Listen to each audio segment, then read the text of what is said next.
Hello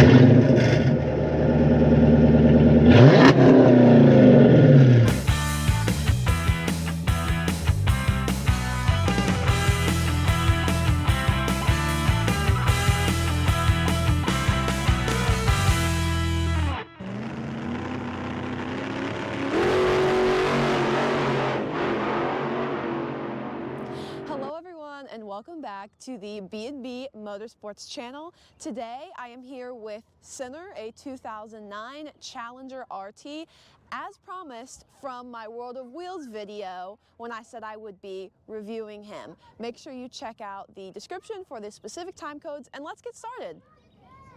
This 2009 RT belongs to the third generation of Challengers, started in 2008. Hemi orange paint grabs your attention as you begin to focus on the Lord of Darkness inspired theme for Sinner. This 09 is equipped with plenty of modifications including wheels, air ride, and LED customizations. Don't worry, you'll get an up-close look momentarily. Let's check out this 5.7. The engine is a 5.7-liter V8.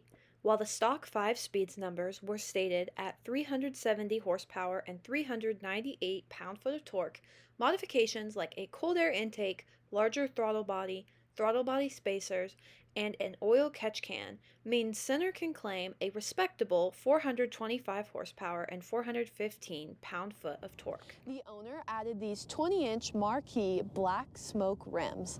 The rotors have been drilled and slotted, and check out the cool red calipers. More enhancements on this RT include the black spoiler, rear Daytona stripe, and the LED side marker lights. I had a devil of a time finding the right camera angle to catch all the cool things in this trunk. I can't wait for you all to hear how the Flowmaster Super 10 sounds. I think the air ride is an added bonus, and I cannot wait until you guys hear Sinner start up and I get to drive him around. Let's check out the interior. Moving on to the interior, many custom modifications have been made in accordance with the Lord of Darkness theme. The windows have been tinted to 20%. There are personalized floor mats as well as door props for car shows. The back seat is a little bit tight, but not terribly so, typical for a sports car. There's a look at the steering wheel, gauges, and the Bluetooth radio. Let's talk pros. The owners have custom matched the interior to match the exterior of Sinner. I would enjoy the Bluetooth radio, and the air ride is definitely a showstopper. While the back seat is comfortable, there is not a lot of space back there. I'm not even going to try to squeeze back behind this B-pillar today. Let's look at the key. We have our lock and unlock key, and while this key doesn't look like some that you may have seen, there is still the traditional lock, unlock, panic button, and trunk release.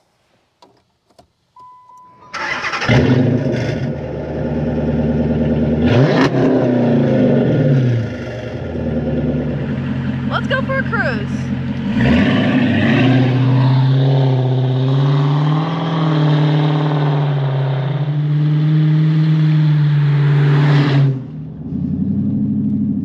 Huge props to the owners for the exhaust tune. It's pretty loud in here, but not terribly so. Just enough to remind you that you're having fun and you're driving a muscle car.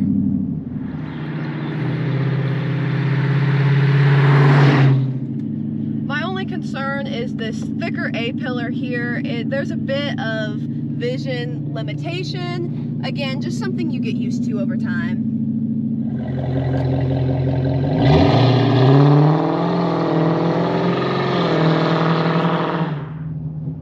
I like the supportive seats. The owner does daily drive Sinner, and I can see why.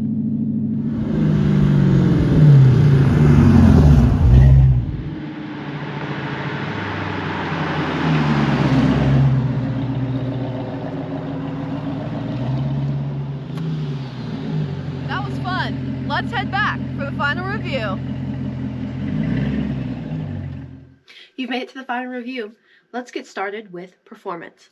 The owners have upgraded center with modifications like the cold air intake, which improves the power output. Practicality-wise, as I said before, this is the owner's daily driver, and factors such as comfort and decent gas mileage help with this rating.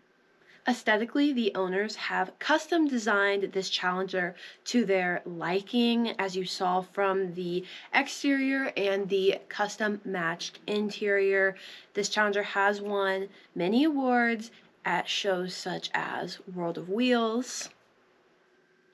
I'm sure you can imagine the fun factor was very high, and my overall experience was so great. I want to thank the owner again for giving me the opportunity to review her daily driver.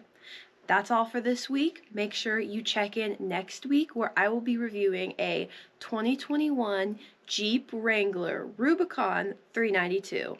Make sure you like and comment down below and subscribe. I would really appreciate it. I'll see you all on the next Motorsports Monday.